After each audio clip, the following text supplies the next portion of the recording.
All right, Principles of Biomedical Science students, it's time to go through lab kit number 1.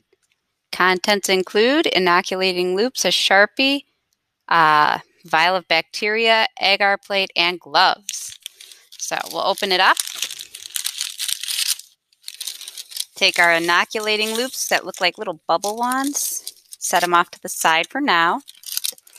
Get our gloves out, and people with small hands, I'm sorry, I just put large gloves in the bags because I had to get the one that would fit the most people. So we're going to put our gloves on. We always like to work with our gloves on. Even though this isn't real bacteria, we're going to act like it is. And we have our Sharpie, our vial of green bacteria, and our agar plate, which is taped shut to prevent it from opening in the kit. The first thing we're going to do with our bacteria agar plate is we're going to take the tape off. We don't need it anymore. So taking off the masking tape. Try to be gentle. If you couldn't refrigerate this, it's going to be a little bit wobbly. Probably should have done this without the gloves on, but you know, live and learn. Okay, so you have the plate off. You may have noticed it's in your bag what looks like upside down. When you make agar plates to grow bacteria and stuff, you always store them upside down. And the reason for this, if you store them right side up like this, and you store them in the fridge, sometimes condensation builds up on the lid, and we don't want that dripping into the agar. It can contaminate the plate and make it, worthless. So right now, we're going to turn it upside down, okay? And we're going to draw a T on this with our Sharpie. So open up your Sharpie. Let's see if I can do this so you can see it. Make a line across the top. Okay. And then one right down the center. Try to keep it closed if you can. So your plate in the end looks like this. And that's to separate the bacteria growth into 3 zones. There's another way to do this, separating it into 4 zones, but since you don't have access to a flame, we're going to do this method, which is just as good. So you have your T down, okay? On the side, what you're going to do, since we're going to do this just the way we do in a lab, you're going to put S A U R E U S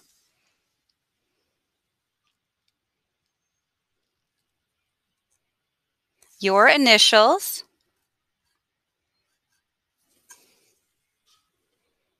and the date. And today is the 7th, so I'm going to put 5/7.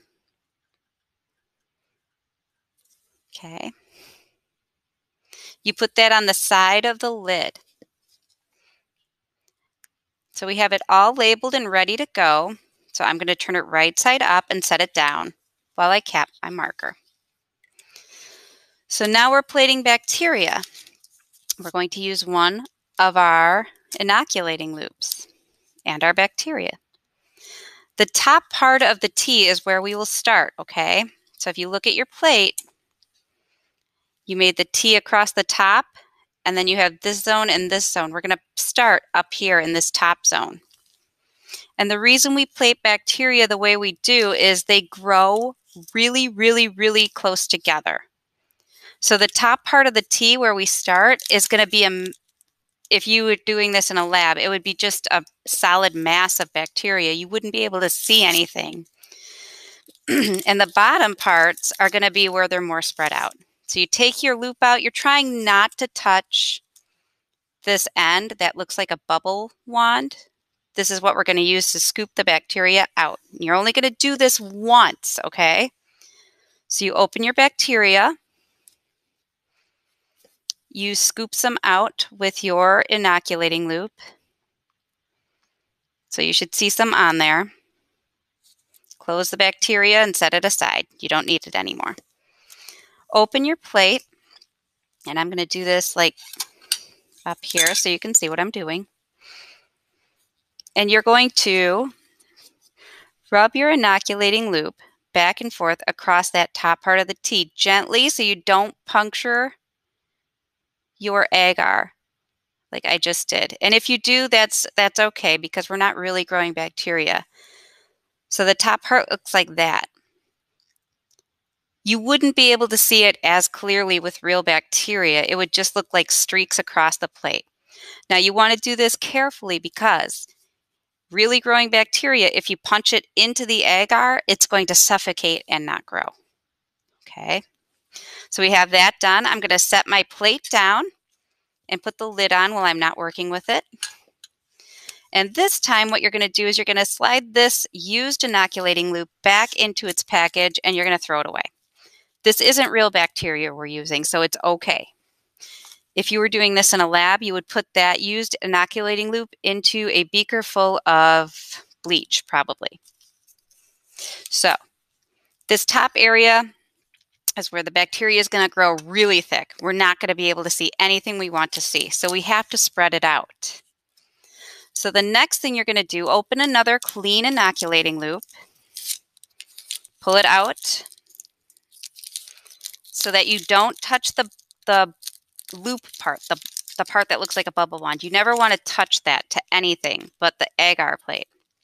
So to spread this out, open your plate up again, and you're going to work in this half right here. To make this a little bit thinner, you're going to take your loop and you're just going to gently scrape a little bit from that top part and just rub it back and forth, trying not to puncture the agar. So this time, all you see is some little streaks, and that's good. That's what you want to see. There's not going to be as many bacteria growing in this second zone.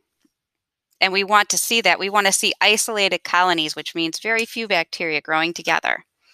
Put the lid back on.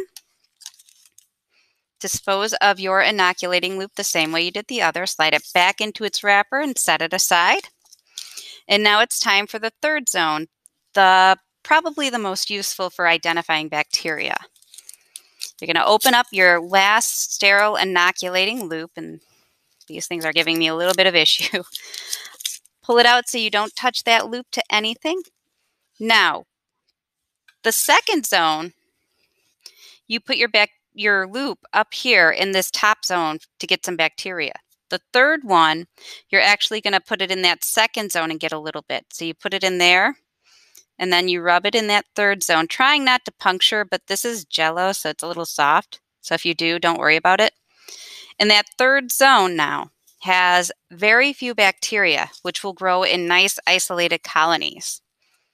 So when you're done with that, take your loop and dispose of it the same way you did the others, if you can. Having some technical issues. There we go.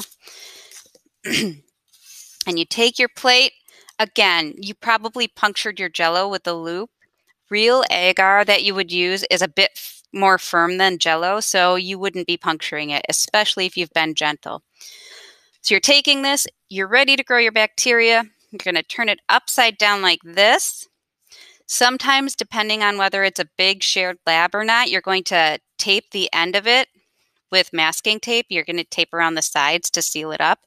And you'd put it into an incubator for 24 to 48 hours. Now, with block scheduling, sometimes I have to come in and put it in the refrigerator. If you leave it grow for too long, the bacteria will eat through all of the nutrients and then it'll die of starvation. You don't want that. You want to look at it. So 24 to 48 hours at about 30 degrees Celsius is how we grow bacteria. Okay, so you have this. You can keep it as a souvenir. It won't grow bacteria, but if you leave it out long enough, it might grow mold. So you can keep it, or you can throw it away, or you can take a picture of yourself holding it up and turn it in for extra credit, which I'll put up later. Okay? So that's it. You have successfully cultured bacteria. Good for you.